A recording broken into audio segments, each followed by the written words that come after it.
Hey, it's Jeff Green. Thanks for tuning into the video blog today. Today, I've got a real treat for you. Today, we're going to play part one of a two-part interview that I did with Chief Economist for First Trust Portfolios, a guy named Brian Wesbury, one of my favorite economists. Stick around, we'll be right back.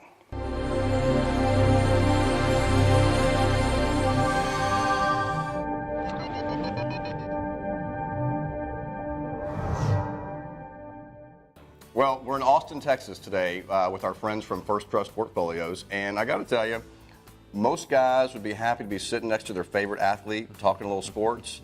Me, I'm happy to be sitting next to my favorite economist. Yeah. But he's not just any economist. This guy is on CNBC, heading there to do Neil Cavuto, I think, after this, on Fox News, Bloomberg TV.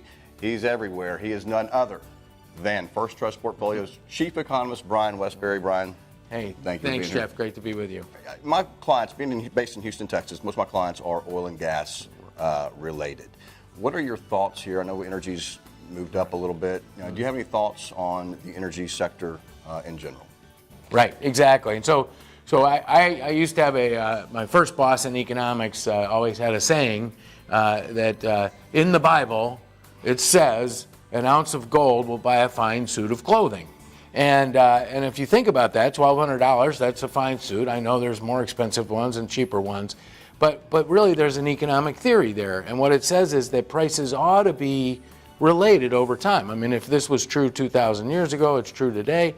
And so the way we look at oil prices, the way we look at all commodity prices, is we relate them. So an ounce of gold will typically, over the last 30 years or so, get you about 16 barrels of oil.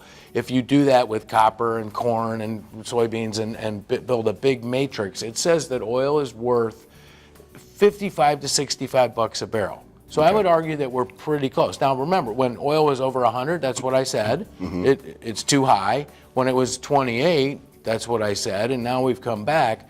And so I would argue that somewhere in this $50 to $70 range is where we're likely to stay. Some people think that, oh no, because of fracking, the price is going to come down. I don't buy that. I believe oil is worth about what it is. And with good news there is that oil companies can make a profit, many of them, at these kinds of prices. But when I think about energy, what really gets me excited is that we are converting the United States from an oil importing nation to an exporting one. And that's hundreds of billions of dollars of investment.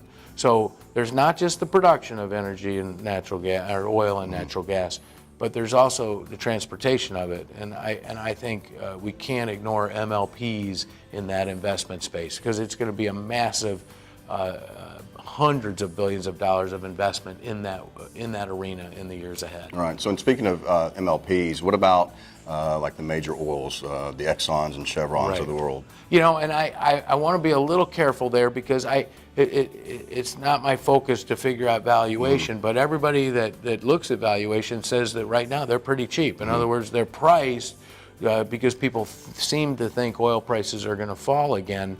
I'm not in that camp. So I think they're going to do okay in terms of their investment as an investment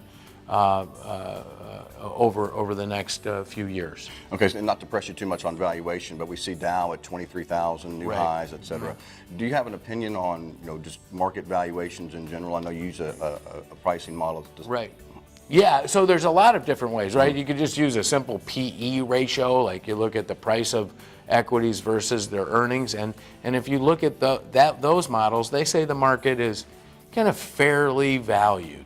There's a few other models, the Schiller PE, and I don't want to get too complicated, but some of these models, people are saying that the market is overvalued, and I personally don't believe that's the case. I think the stock market is still undervalued, and one of the key reasons is that, or the reason that I say that is because interest rates remain low, because that's what really matters. So you have earnings, but you have to discount them with interest rates, and the lower rates are, the more those earnings are worth in the future. So when I look back over history, the level of corporate profits that we have today and current interest rates tell me that this stock market, believe it or not, even though we're at record highs, is still about 10% undervalued. And the good news is profits are growing about 10% a year. Right. So I think we can still have great returns in the equity markets in the years ahead. So thanks for tuning into the video blog today. Hope you enjoyed it. In a couple of weeks, we'll have part 2 of my interview with Brian Wesbury. Until then, any questions, concerns, comments, shoot us an email, give us a call. Thanks.